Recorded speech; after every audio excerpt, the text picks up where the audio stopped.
Shalom. Shalom. Shalom. Pak Justice, selamat datang. Ibu Putri, selamat datang. Ya, kami sukacita bisa bersama-sama dengan Pak Justin dan Ibu Putri di tempat sini, dan biarlah Roh Kudus memberikan suatu penerangan kepada kita semua, tentunya yang ada yang dipilih oleh Tuhan hadir di dalam bait-Nya yang kudus, di rumah Tuhan. Nah, pagi hari ini saya sangat sukacita karena saya bisa menyampaikan kebenaran firman Tuhan untuk bulan Agustus ini, yaitu dengan tema bersaing ketat. Saudara yang Tuhan kasihi, bersaing ketat ini adalah suatu wacana yang terlintas di dalam pemikiran saya, kemudian dan itu saya kembangkan di dalam suatu dimensi kebenaran firman Tuhan, sehingga kebenaran itu bisa memerdekakan kita dan memberkati kita serta menuntun kita di dalam tema bersaing ketat. Nah, saudara yang Tuhan kasihi, bersaing ketat ini saya bisa memberikan suatu ilustrasi seperti seorang berbalap sepeda, lomba sepeda, speed demi speed mereka pertahankan sehingga mempunyai power yang kuat, dan speednya boleh naik dan boleh mendapatkan suatu mahkota kemenangan. Nah, artinya saudara, orang yang berbalap sepeda, lomba sepeda, terutama sepeda yang benar-benar untuk lomba jarak jauh, ya, puluhan kilometer. Nah, itu mempunyai satu persaingan yang sangat ketat. Kenapa persaingan yang sangat ketat? Yang pertama, kalau seandainya kita perhatikan seorang yang berlomba sepeda ini, ada peraturan tidak boleh mengambil jalan orang lain untuk kita menyelip dan kita siksa. Siksa itu maksudnya tahu-tahu kita berada di depan sepeda lain sehingga sepeda lain terjatuh. Dan itu kena disvalifikasi, tidak boleh lanjut orang yang melakukan pelanggaran seperti itu. Kena saudara, kartu merah langsung. Dan itu curi ada di mana-mana. Oleh sebab itu saudara, orang yang bersaing ketat itu seperti orang yang berlomba sepeda. Mereka harus benar-benar berjalan di jalannya sendiri. Tidak boleh membuat orang lain jatuh ataupun kecelakaan. Yang kedua, orang yang berlomba sepeda adalah orang yang benar-benar mempertahankan speed powernya, kekuatan di dalam tubuhnya, agar dia mengayun sepeda sampai finish nanti tidak drop, tidak turun tenaganya.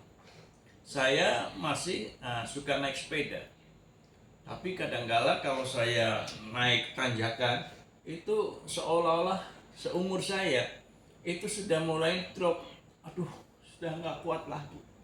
Tetapi berbeda dengan orang yang punya kemampuan berlomba itu, dia naik gunung tetap speednya itu tidak boleh turun, harus semakin. Makanya orang ada yang hebat di tanjakan, ya, orang yang berlomba sepeda ini ada yang hebat kalau di tanjakan dia semakin speednya semakin naik, ya. Ada juga yang di tikungan dan sebagainya, mereka melatih diri dia untuk bersaing di tanjakan. Nah, oleh karena itu, kalau di tanjakannya dia speednya bagus, persaingannya itu ketat dan dia akan mendapatkan kemenangan di dalam lomba tersebut. Nah, saudara yang Tuhan kasihi, Ini suatu gambaran nyata di dalam suatu persaingan ketat di dalam lomba bicycle, sepeda. Nah, oleh karena itu saya menggarisbawahi biasanya bersaing ketat ini adalah identik dengan suatu bisnis, ya, bersaing satu dengan yang lain. Ada usaha garment di sana maju, orang lain kepingin maju juga, dia buka garment juga. Saya pernah ke Cikampek, itu ada usaha boneka-boneka, baik itu boneka binatang, baik itu Doraemon, baik itu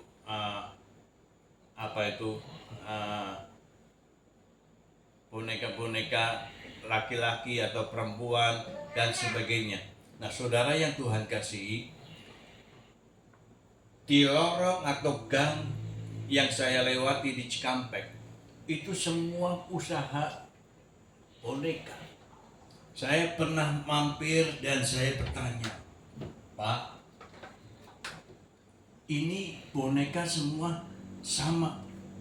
Bapak di sini bikin Doraemon, di sini juga Doraemon, di sini bikin harimau yang cukup besar yang bisa dinaikin anak-anak begitu saudara, seolah-olah dia naik harimau, ya. Di sana pun ada, Pak. Nah, bagaimana cara pemasarannya, Pak? Masing-masing punya trik untuk memasarkan. Masing-masing punya mutu di dalam boneka-boneka yang mereka pasarkan. Oleh karena itu saudara yang Tuhan kasihi, mereka satu dengan yang lain sama-sama memproduksi barang yang sama, tetapi kualitasnya dia harus bersaing ketat. Sehingga saya terheran-heran, ada banyak itu mobil seperti mobil setengah box begitu saudara. Dia datang ke toko A, kok dia nggak melihat toko B atau toko yang lain dan sebagainya. Nah, toko A itu sudah dikenal bahwa mutunya lebih bagus, kualitasnya jauh lebih dibandingkan toko-toko yang lain yang ecek-ecek. Oleh karena itu mereka langsung saja ke toko A. Saya nggak sebut toko apa, tapi benar-benar mereka menuju ke situ. Karena apa? Satu dengan yang lain bersaing dan saingannya ketat. Mereka mempertahankan nilai produksinya dan hasil produksinya yang bagus. Itu contoh yang gampang di dalam persaingan. Nah, kalau hal makanan, saya berkunjung ke kota Pemalang dan di sana terkenal makanan gombia. Ini anak saya nih paling doyan, Brian juga paling doyan, ya. Nah, orang dari kota mana-mana saja, ya, kalau mampir ke Gombiang itu Gombiang itu banyak, kios-kios itu banyak, ada yang kaki lima, ada yang di toko-toko. Nah, datang ke kios itu, saudara. Nah, namanya saya sebut saja, nggak usah sebut ya, nggak usah sebut, ya, saya nanti promosi. Ya, yang jualan di situ, saudara, itu berkuali-kuali. Makanannya itu sate babat, sate usus, sate daging, sate empal dan sebagainya. Itu berkuali-kuali. Habis, cepat habis. Pak, minta babatnya 10. Oh, sudah habis, Pak, babatnya. Sudah. Padahal dia bikin banyak sekali. Nah, di kios yang lain ada banyak, tapi rasanya beda. Oleh karena itu, persaingan itu menunjukkan suatu karakteristik di dalam kehidupan kita. Adakah kita kualitas yang bagus di dalam diri kita masing-masing? Terutama, saya menarik persaingan ini, adakah kehidupanmu engkau bersaing satu dengan yang lain, engkau di hadapan Tuhan, engkau dikatakan bagus. Ini yang seyogianya harus kita miliki di dalam kehidupan kita. Ya. Artinya apa? Semua orang mencari Tuhan pada hari Sabat, pada hari Minggu. Ya. Tetapi pernahkah kita mempunyai kualitas bahwa saya harus mencari Tuhan? Sebab Tuhan katakan, hormatilah hari Sabat. Hormatilah hari Sabat artinya harus Tuhan menciptakan 7 hari, 1 hari istirahat untuk bertemu dengan kuasa Roh Kudus supaya kita diberkati, dipimpin, diberikan suatu hikmat yang baru oleh Tuhan, diberkati dengan berkat-berkat rohani yang baru oleh Tuhan, dan kita jalan lagi dan kuat kembali di dalam kehidupan kita. Nah, itulah yang harus kita persiapkan di dalam persaingan kita. Saudara yang Tuhan kasihi, bersaing, kita kenal bisnis semua, tidak ada bisnis yang tidak bersaing, bukan? Semua bisnis pasti bersaing, baik itu kecil, baik itu besar. Ya, pada waktu saya masih tinggal di Petamburan, ya, saya sering lewat ke Tanah Abang, dan salah satu pedagang minuman, kopi dan sebagainya, rokok, ya, ada salah satu anak Tuhan. Nah, saya bilang, kamu jualan seperti ini dari jam berapa? Dia panggil om, dari jam 8 pagi atau jam 7 sampai sore jam 5, jam 6 saya sudah mulai pulang. Sebab kalau sudah malam mereka jualan, karena jualannya di pinggir jalan, saudara. Setiap mobil-mobil yang lewat ya di lorong-lorong mobil itu. Dan sampai segitu ada saingan, banyak om, banyak. Jadi sekali lagi, persaingan itu bukan hanya bisnis besar, bisnis yang kecil, yang esek-esek itu pun sama. Oleh karena itu, sekali lagi, persaingan ketat ini setiap sudut itu ada saingannya. Saudara yang Tuhan kasihi, oleh sebab itu perhatikan, orang yang bersaing itu harus perhatikan kemampuan berbisnis kita, ya. Kemampuan, saudara mampu nggak nih? Saya bersaing, saya mau buka bisnis warungan, saya mau buka makanan, ada nggak kira-kira yang yang saya kuasai? Tadi siang atau sore saya sama Lowell, anak saya, jalan, kemudian mampir di suatu toko cake, Lowell? Kemarin beli bolu apa namanya?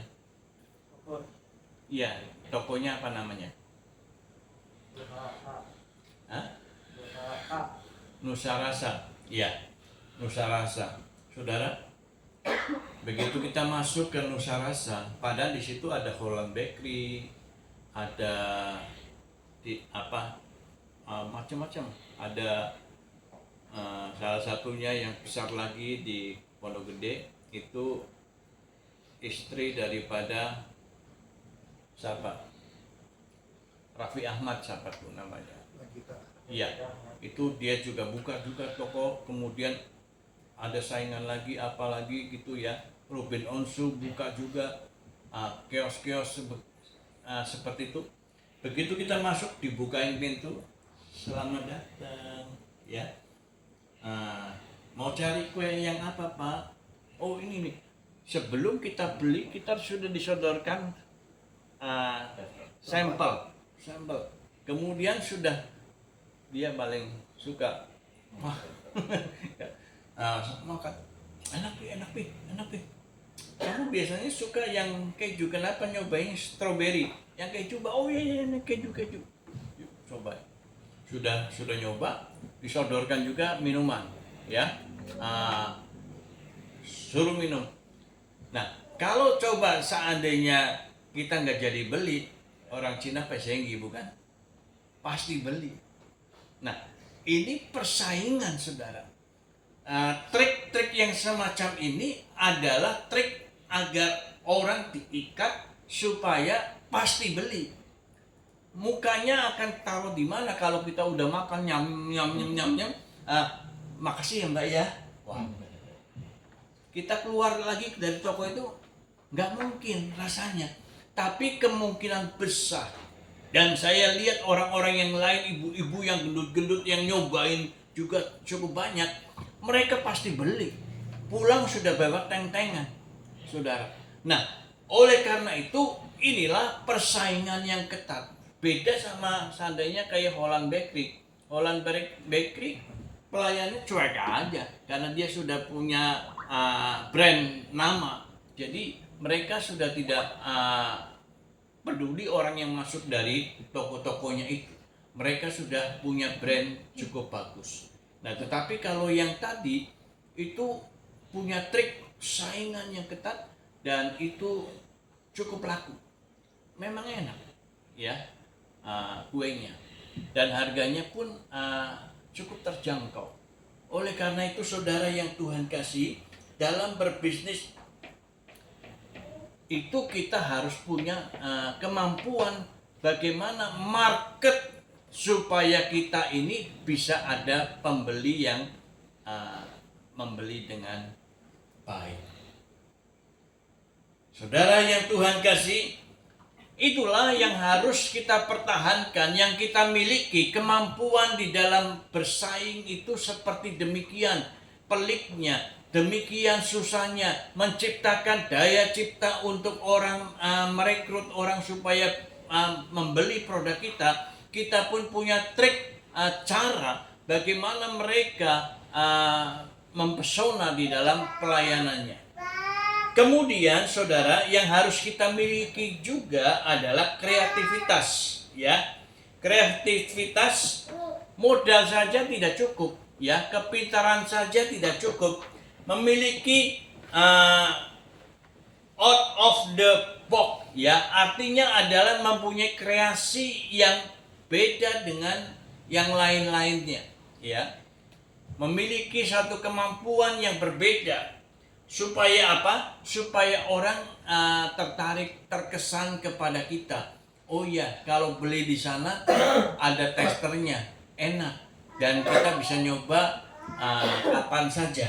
Nah, saudara yang Tuhan kasih, inilah yang pengertian bahwa persaingan itu jahat, tetapi ingin merebut hati customer yang benar-benar baru untuk kita bisa melakukan produk yang apa kita tawarkan.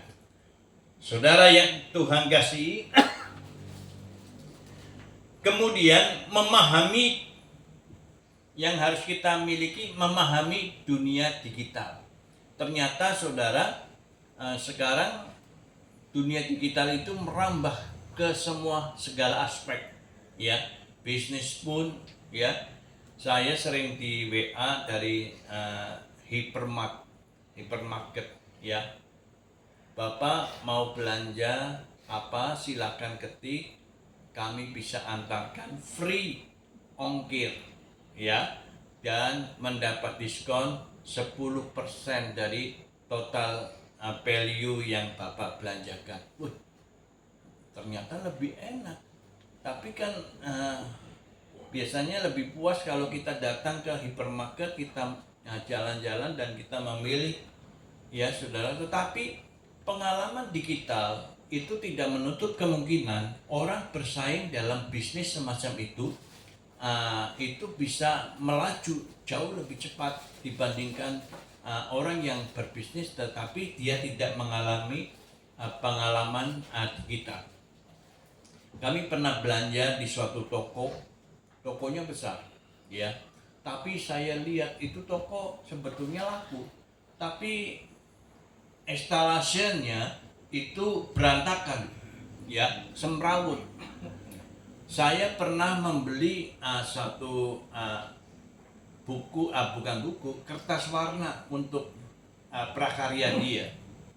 Cik, mau beli kertas warna ini, namanya lupa saya. Oh, ada pak, ada pak. Saya minta warna ini.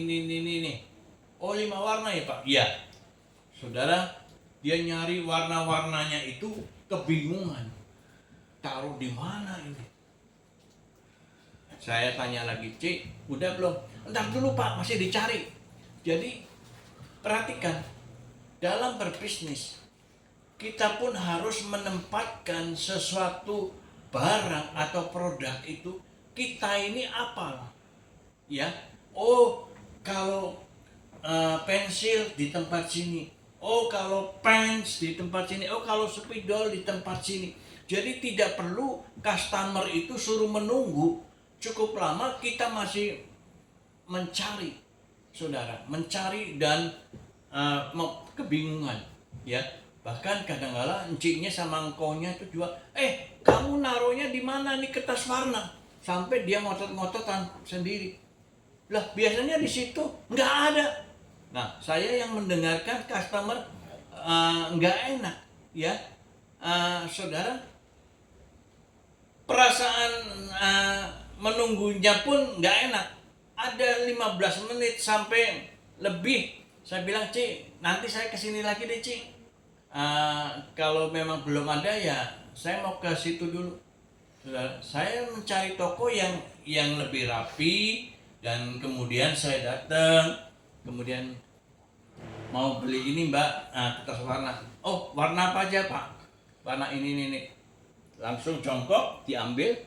Nih pak. Bukannya lebih enak? Orang yang tahu lokasi dan sebagainya itu, tempat produknya gampang. Betul Pak Wandi, mungkin tentunya Pak Wandi pun berjualan tahu dong posisi-posisi barang itu. Oh, mau cari ini pak, balsem. Oh, nyarinya di mana nih balsem? Bingung. Nah saudara, tetapi kalau orang yang sudah profesional dalam bersaing bisnis, mereka tahu. Nah saudara, itu penting sekali, merupakan kekuatan persaingan di dalam persaingan ketat. Yang terakhir yang saya bisa paparkan, dalam bersaing, seolah-olah ada bisnis itu tidak memperhatikan orang yang jual, ya.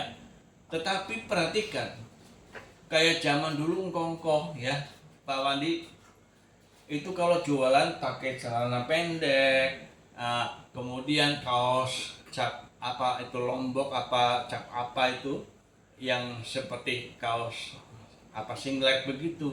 Nah, zaman sekarang orang akan risih masuk ke toko yang semacam itu, orang akan tidak suka.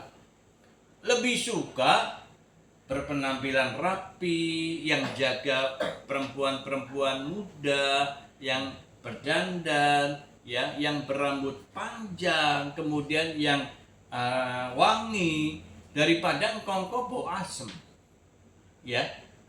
Pakaiannya seadanya. Nah, kalau kita mau bersaing ketat di dalam bisnis, perhatikanlah penampilan ataupun keadaan kita pada waktu kita sudah mau jualan.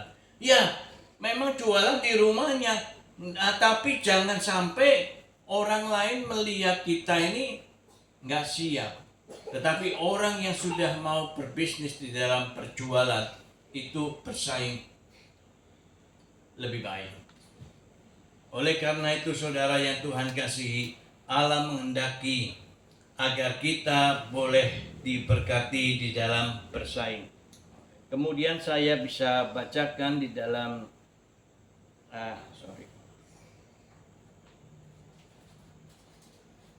surat Galatia pasal 6 ayat 4.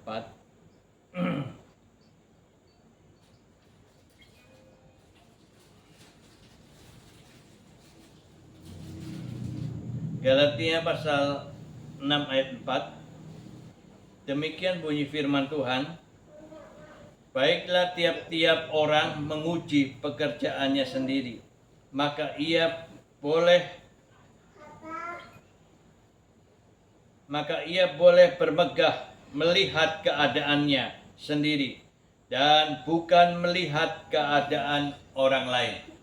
Saudara yang Tuhan kasih, kita bersaing boleh bermegah atas keberadaan kita sendiri.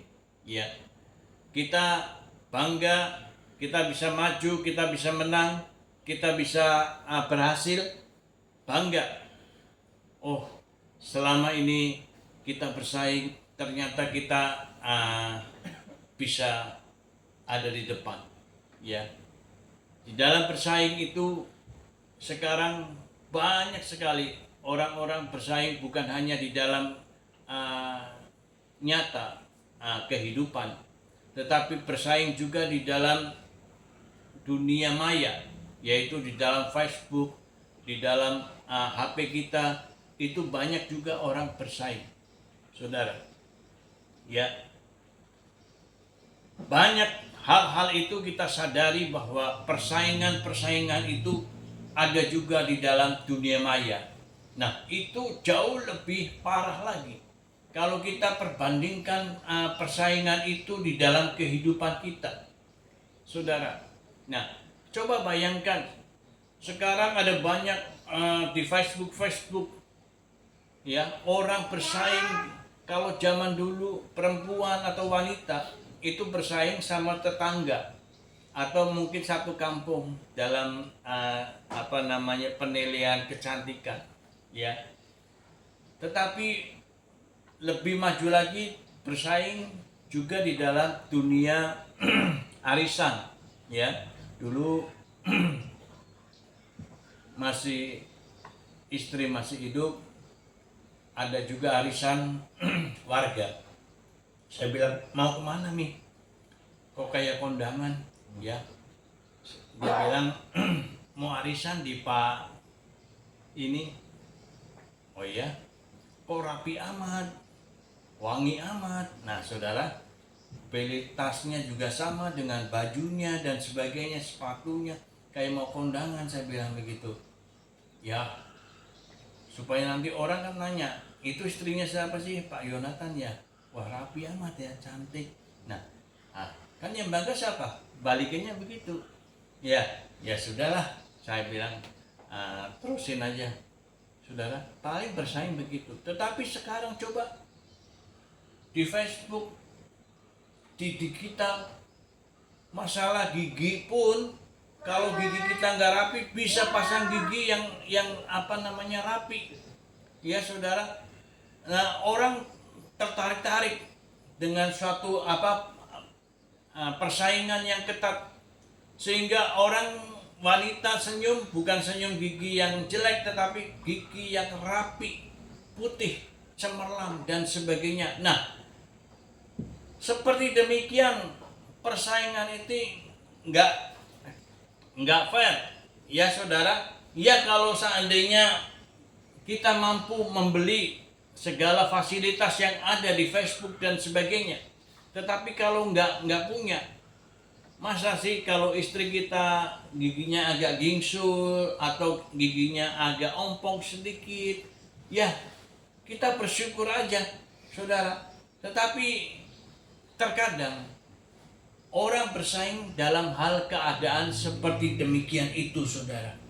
Bukan hanya masalah yang lain, baju, tas, dan sebagainya, sepatu, mereka pamerkan supaya orang bisa bersaing di dalam penampilan dan mereka bisa membeli produk-produk yang mereka tawarkan, saudara. Karena mereka menjanjikan bahwa dengan memakai produk dia penampilannya jauh ke depan lebih bagus dibandingkan dengan wanita-wanita yang lain atau orang-orang yang sama.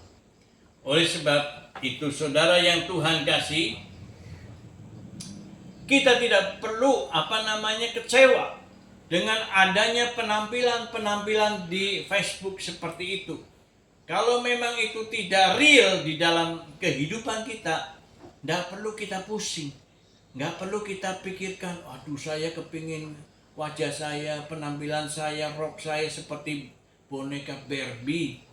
Saya pingin seperti itu supaya saya dilihat suami saya masih tetap awet muda, cantik dan sebagainya. Oh, enggak perlu. Kalau memang kita nggak bisa seperti boneka Barbie, ya. Ada juga tuh dulu Michael Jackson pingin kulitnya putih, ya toh. Mereka pakai obat apa dan kemudian digosok memang agak putih, tapi nggak sehat, saudara. Ya, nggak perlu kalau memang kita kulitnya sawo matang ataupun agak kehitaman sedikit. Ya kalau memang saya dari Ambon ya memang seperti itu. Tapi kalau saudara mungkin dari kota Solo ataupun Malang, Jawa Timur sana yang agak dingin-dingin, ya kulitnya agak putih dan bagus, ya itu memang keadaannya seperti demikian. Memang tidak bisa kita pungkiri bahwa persaingan itu ada. Ada orang, ya saya pernah mengantar istri saya merapikan rambut, ya. Saya memang agak sedikit cerewet kalau masalah rambut penampilan istri saya dulu. Coba dibikin model seperti ini, bagus, ya. Tetapi bukan masalah rambut istri saya, tetapi ada seorang wanita, ya umur masih muda, rambutnya itu agak keriting, agak berombak, ya. Mbak, tolong dibikinkan rambut saya supaya lurus, katanya di rebonding, ya, lurus. Mbaknya yang akan bikin lurus itu dekat istri saya, geleng-geleng. Ini rambut begini dilurusin, ini obatnya nih banyak sekali nih. Mau nggak dia bayar mahal nih? Dia ngomel sendiri begitu. Nah saya bilang, kenapa Mbak? Iya ini bukan kribo keritingan, tapi kribo bawaan dari zaman bayi. Jadi itu agak susah dan itu obatnya harus banyak, saudara. Nah, oleh karena itu kadang-kala kita bersaing ini dalam hal seperti demikian pun terjadi, ya. Ini dunia semakin modern, jadi membukakan mata orang melihat hal yang baik. Kalau dia mengaca dari tubuh kita ada yang kurang, kita ingin seperti itu. Nah, saudara yang Tuhan kasihi, inilah yang terkadang membuat orang frustasi. Kita ingin seperti orang lain, tetapi kita tidak mampu untuk menyamakan diri kita dengan mereka. Ya setidaknya menyamakan sedikit lah, ya. Sama. Kadang-kala suami membandingkan istri, ya. Coba jalan senam, fitness sedikit dong supaya badannya itu kembali seperti dulu, ramping, bagus dan sebagainya. Nah, saudara yang Tuhan kasihi, hal-hal seperti itu kelihatannya sepele. Tetapi kalau seandainya istri sudah bekerja, berusaha dan sebagainya dan tidak mampu membuat tubuhnya jadi ramping, ya kita tetap harus bersyukur saja. Tetap kita sayang sama istri kita. Kita sayang sama keluarga kita. Keinginan orang untuk kita bersaing menjadi itu ada dua, yaitu keinginan agar kita menjadi baik, ya, baik dalam tanda kutip menurut orang yang menginginkan menjadi baik. Jadi kalau seandainya istri di rumah selalu rambutnya acak-acakan, suami bilang, "Mi, ayo ke salon, bikin rambut mami diwarnain sedikit ataupun bagaimana." Ya, boleh-boleh aja, ajak. Kadang-kala kalau saya punya ide terhadap istri dulu, rambut, "Ayo Mi, kita ke salon sana, bikin rambut mami lebih bagus." Saya antar, ya, tidak hanya bicara. Jadi kalau memang untuk kebaikan bersama, ayo sama-sama. Kemudian fokus pada apa yang bisa kita lakukan, ya. Jadi dalam bersaing tetap kita fokus, mampukan kita ini melakukan yang baik untuk terutama keluarga kita. Saudara yang Tuhan kasihi, firman Tuhan katakan standar Tuhan itu yang paling penting. Tuhan itu tidak melihat apa yang ada di muka kita, ada yang di depan kita, tetapi Tuhan melihat hati kita. Hati, ya. Dalam bersaing, Tuhan memperhatikan tetap hati kita. Adakah hati kita itu tetap bersaing untuk memuliakan Tuhan? Tuhan katakan, kalau engkau mau bersaing, bersainglah untuk kebenaran firman Tuhan. Semakin engkau banyak menguasai kebenaran firman Tuhan, semakin engkau diberkati dan semakin engkau menjadi berkat juga untuk orang lain. Saudara, ini yang Tuhan mau. Bukan bersaing secara jasmani saja engkau baik. Bersaing jasmani maksudnya untuk kebaikan, tadi saya katakan, boleh bersaing. Tetapi yang paling penting, perbandingan engkau dengan kebenaran firman Tuhan. Sudahkah engkau menguasai firman Tuhan? Sudahkah engkau membaca firman Tuhan, mengerti akan firman Tuhan? Firman Tuhan itu tidak perlu dihafal sampai hafal seperti ahli Taurat, ya. Ahli Taurat itu hafal titik komanya firman Tuhan, tetapi dia tidak melakukan kebenaran firman Tuhan. Tetapi yang paling penting bukan yang di luar, tetapi yang ada di dalam. Pada waktu engkau menguasai kebenaran firman Tuhan, alurmu adalah alur kebenaran. Jalurmu adalah jalur kebenaran. Nah, saudara yang Tuhan kasih, ada seorang pemikir yang bernama Esther Indayanti mengatakan demikian, saudara.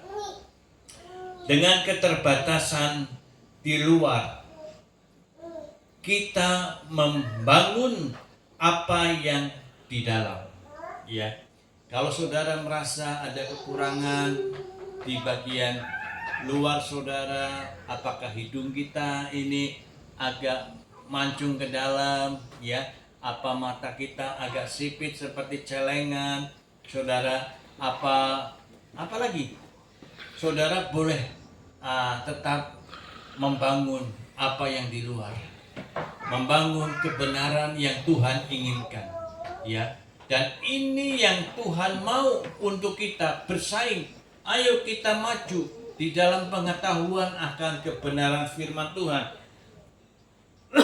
Kemudian ada satu lagi pemikir yang Paul Washer, ya. Paul Washer berkata, jangan bandingkan dirimu kita dengan orang lain, ya. Tidak boleh membandingkan diri kita dengan orang lain, tetapi bandingkanlah dengan kebenaran firman Tuhan. Sudahkah engkau membandingkan dirimu dengan firman Tuhan? Jangan bandingkan suamimu dengan tetangga suami yang lain, ya. Oh, Pak, itu suami itu sayang banget tuh. Dia kalau ulang tahun diberi tas yang mahal-mahal, dibelikan sepatu yang mahal-mahal. Oh, jangan dibandingkan seperti itu, saudara. Tapi bandingkanlah dirimu dengan kebenaran firman Tuhan. Sebab apa?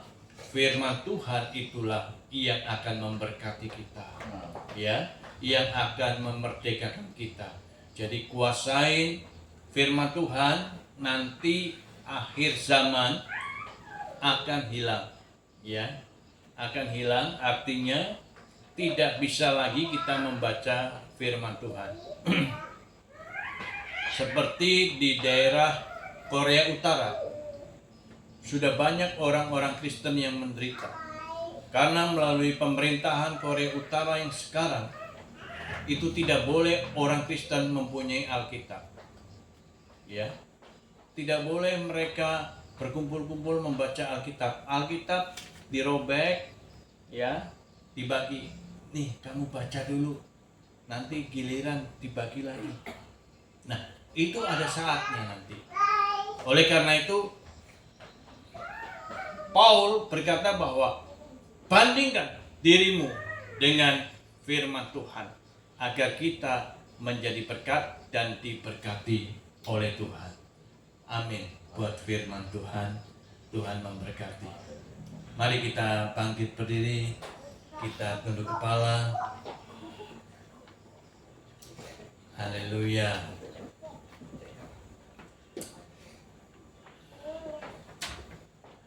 Kami berterima kasih Tuhan buat kebenaran firman-Mu pagi hari ini yang memerdekakan kami.